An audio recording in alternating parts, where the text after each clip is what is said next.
आज आपण निघालोय सौंदत्तीच्या यल्लमा म्हणजेच श्री रेणुका देवीच्या दर्शनाला।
या टेकड्यांच्या जवळूनच मलप्रभा नदी वाहते। येथील रेणुका देवीची पतितांची देवी म्हणून पूजा केली जाते।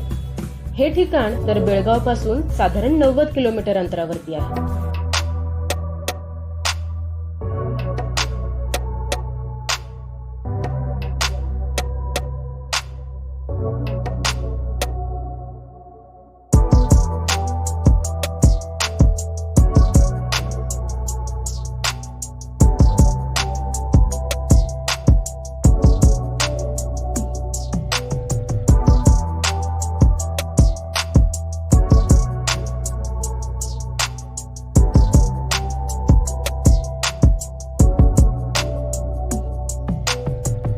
टेकडीच्या पायथ्याशी असणाऱ्या जोगुळबावी व सत्यव्वा देवीच्या मंदिराजवळील कुंडात आंघोळ करून तेथे लिंब नेसण्याची प्रथा आहे।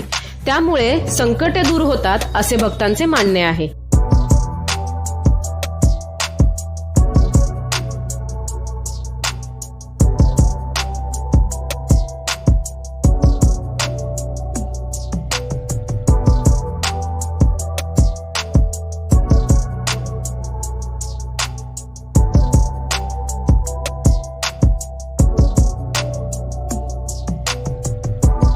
भाविकांनी या तीर्थक्षेत्राला भेट देताना मंदिर परिसराची स्वच्छता राहील याची आवर्जून काळजी घ्यायला हवी व मंदिर प्रशासनाला सहकार्य करावे। पूर्वी अनेक वर्षे प्रचलित असणारी देवदासी पद्धत याच मंदिराशी निगडीत आहे, परंतु आता या प्रथेला कायदेशीर बंदी देखील घालण्यात आली आहे।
या टेकड्यांच्या जवळूनच मलप्रभा नदी वाहते.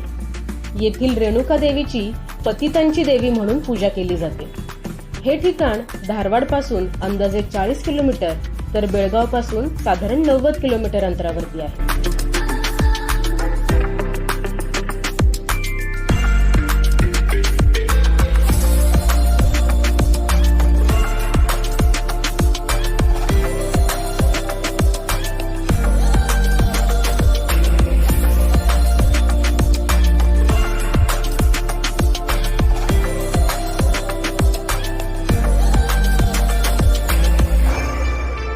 कर्नाटकातील सौंदत्तीपासून अंदाजे 3 किलोमीटर अंतरावरील सिद्धाचल डोंगर रांगांच्या एका टेकडीवर हे प्राचीन मंदिर आहे.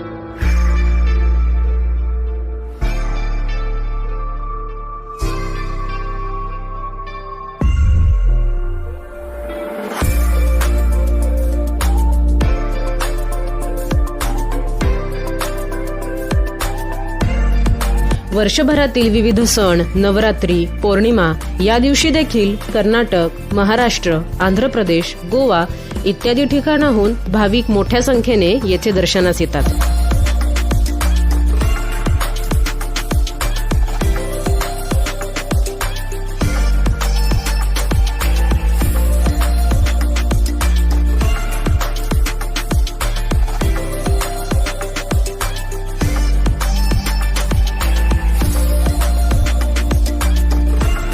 पूर्वी या ठिकाणी केवड्याचे बन असल्याचे देखील सांगितले जाते. सौंदत्ती येथील रेणुका मंदिर 16व्या शतकात रायबागच्या बोमाप्पा नाईक यांनी बांधले. 1975 पासून हे मंदिर कर्नाटक सरकारच्या नियंत्रणाखाली आहे. महत्त्वाच्या दिवसांमध्ये मंदिर परिसरात अनेकविध वस्तूंची बाजारपेठ फुललेली असते. देवी यल्लम्मा, जिनका मंदिर कर्नाटका राज्य के बेलगांव जिले के सौंदत्ती शहर में स्थित है, आज पूरे विश्व की मां कहलाती है. इन्हें रेणुका देवी के नाम से भी जाना जाता है, जिनका मंदिर महाराष्ट्र में नांदेड़ जिले के माहूर गांव में स्थित है. आइए जानते हैं कि कैसे बनी रेणुका देवी यल्लम्मा. त्रेता युगा में राजा रेणुक और रानी भोगावती हुआ करते थे. दुर्भाग्यवश वह निसंतान थे. उन्होंने संतान प्राप्ति के लिए कई तपस्याएं की, परंतु वे नाकाम रही. इसलिए राजा ने संतान प्राप्ति के लिए भगवान शिव से प्रार्थना की. उनकी प्रार्थना से प्रसन्न होकर भगवान शिव ने उन्हें कन्या प्राप्ति का वरदान दिया और ये कहा कि राजा उस कन्या का नाम रेणुका रखेंगे. कुछ ही महीनों बाद राजा के घर एक कन्या ने जन्म लिया. भगवान शिव के कहने के अनुसार उन्होंने उस कन्या का नाम रेणुका रखा.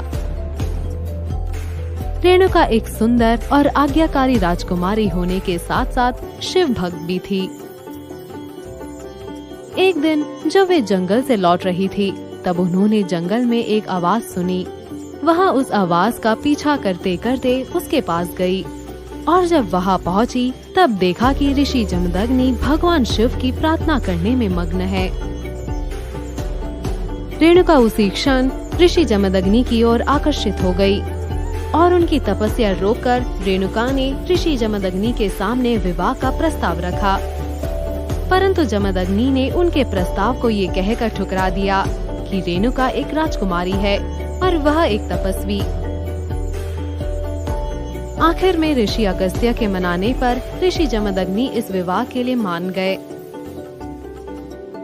जब वह अपने आश्रम के पास पहुँचे तब प्रवेश करने से पहले ही उन्होंने रेणुका को अंदर जाने से रोका और दूर एक पहाड़ की ओर इशारा करते हुए कहा कि उस पहाड़ के पार एक नदी है. अगर रेणुका वहां जाकर रेत का घड़ा बनाकर उसमें नदी का पानी लेकर आती है तभी उन्हें इस आश्रम में प्रवेश मिलेगा, अन्यथा उन्हें बाहर ही रहना होगा. रेणुका ने बिना कुछ सोचे इस चुनौती को स्वीकार किया और साथ ही साथ उसे पूरा किया. इस कार्य को पूरा कर रेणुका ने ऋषि जमदग्नि को प्रसन्न कर दिया. उस दिन के बाद रेणुका रोज इसी तरह रेत का घड़ा बनाकर ऋषि जमदग्नि को सुबह की पूजा के लिए पानी लाकर देती। कई वर्ष बीत गए। एक दिन ऐसा आया जब वह नदी किनारे बैठी थी। तब उन्होंने एक गंधर्व जोड़े को देखा जो नदी किनारे सैर कर रहे थे। उस जोड़ी के बीच प्रेम देख रेणुका ने अपने वैवाहिक जीवन और नसीब को कोसा। ऐसा करते ही उनका रेत से बना घड़ा टूट गया। उन्होंने उसे फिर से जोड़ने के लिए कई प्रयास किए, परंतु वह नाकाम रही। सुबह से शाम हो गई। जब रेणुका घर लौटी तब जमदग्नि ने उन्हें प्रवेश करने से रोका और आज के बाद वे कभी इस आश्रम में प्रवेश नहीं कर पाएगी, ऐसा कहकर उन्हें घर से बाहर निकाल दिया। उन्होंने जमदग्नि के क्रोध को शांत करने के लिए कई प्रयास किए, परंतु ऋषि जमदग्नि का क्रोध कम नहीं हुआ। रेणुका असहाय होकर जंगल की ओर निकल गई। जंगल में कुछ दिन रहने के बाद वह आश्रम लौट आई।